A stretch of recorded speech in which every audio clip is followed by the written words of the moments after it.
I have this suspicion that's developing in my mind because there's this second-hand store nearby, and every single time I need something very specific and odd, it spawns in this shop, always at the exact same place, this corner where all these magnificent pieces of furniture spawn.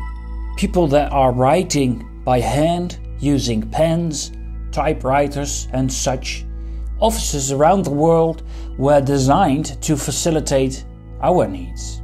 Nowadays, all offices look quite similar. They look something like this. How do you set up an office when you use these buggers?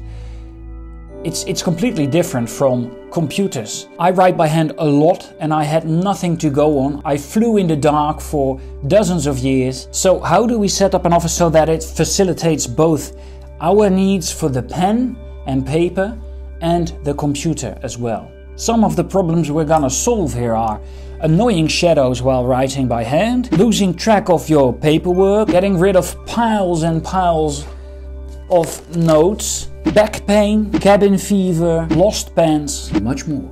My name's Sean Buckles, I'm an online publisher, and after refining my home office over the last 6 years, I came up with these game-changing modifications.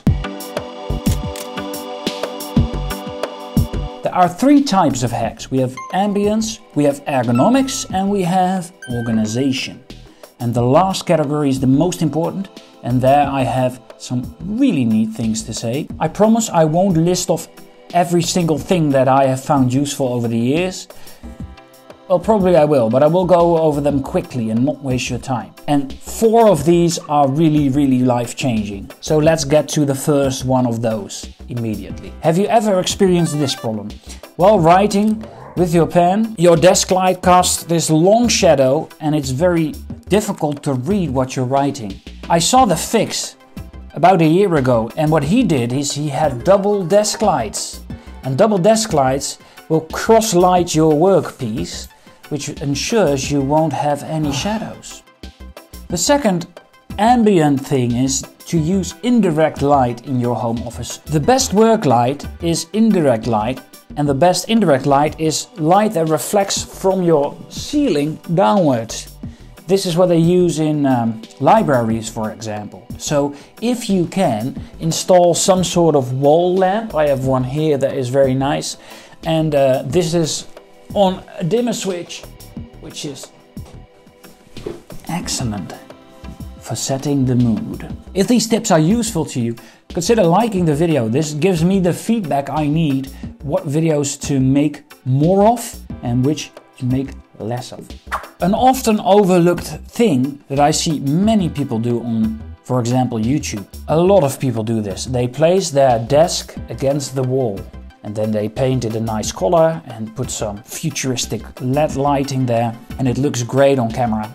Desk placement might be the most important thing in setting up your office. And if you can, and not everybody can, I know, but if you can, put your desk in the command position. I first got wind of this when watching Mad Men and Don Draper's office. He has his desk smack bang in the middle of the office. And this is of a foregone era. But in the olden days, when you had an office, you put it in the command position. The command position is a feng shui term, stick with me here, and it means you put the desk in the best position in the office. And the best position is the position where you have a view of the door, where you have space in front of you, and where you are backed by a wall. And this gives a very secure feeling while working. I have much more to say about placing objects in a room. If you'd like me to talk more about laying out your office, leave a comment below and I'll get to it. Ergonomics are very important. I have 3 very quick hacks for ergonomics. The first is a good chair. Everybody knows this, but nobody does it. It's the best investment besides good shoes and a good bed. Go to a second-hand office supplier and they have these immensely good chairs for bargain prices. Or you could get a standing desk. And I despise these electronical standing desks. Well, that's a bit of an overstatement, I guess. But I do not like the standing desks that you can go up and down with because of my poor cable management decisions. But the other day I was reading up about how Hemingway wrote, and he had this tiny standing desk. I think it's tiny, it's just an assumption.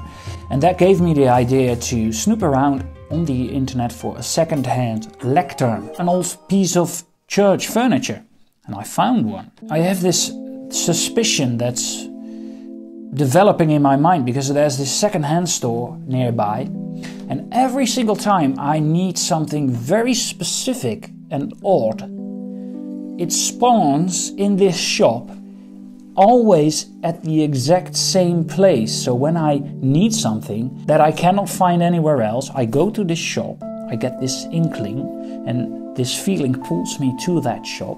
I go there, and I look to my left when walking inside, and there's this corner where all these magnificent pieces of furniture spawn.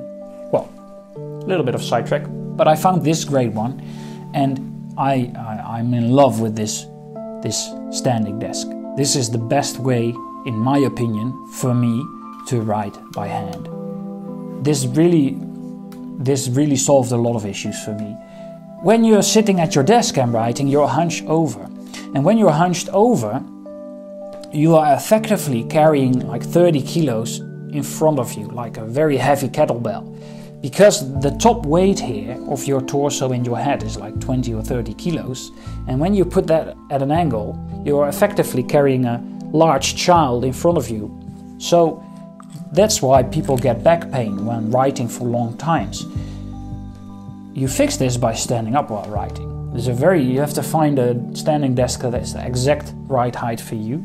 But if you find one or make one, boy, you can write forever. Last quick tip is to get a desk mat, which is better on the wrists. It's very ugly, but it feels very nice. Organization wise, I have a lot to say. I am a bit of an organizational freak. I am very much into drawer organization, pouches. So here are my quick tips. Invest in good pouches. Look at how satisfying this is.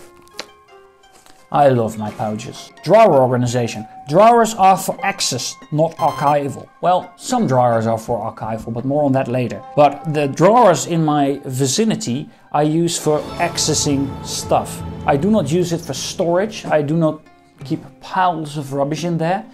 What I do is I lay out my tools just as I would in my workshop. What you do is you lay out your tools so you can grab them quickly without looking around. Felt lining a drawer in the color you like really ups its game. Stuff won't roll around as much. It dampens the sound when you use it, and it protects your pens. Another great tip for drawer organization is to never overfill it. So only put in the stuff that you actually grab on a daily basis. What am I doing? I'm saying what you should do. Of course, I mean that this is what has worked for me.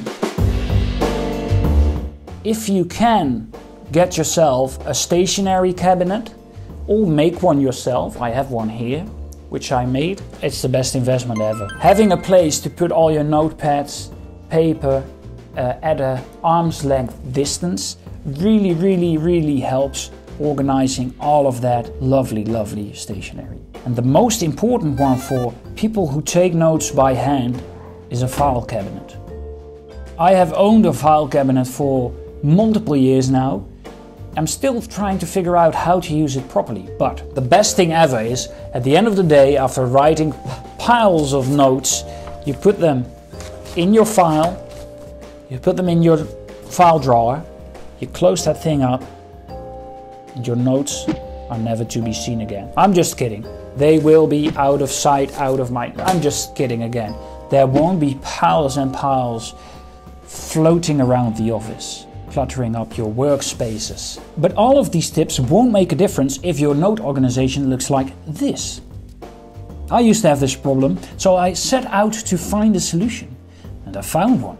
This video will show you how to fix it forever. This is the Kilk epigram, by the way. In broad. I love the juicy nips. Go click the video, by the way.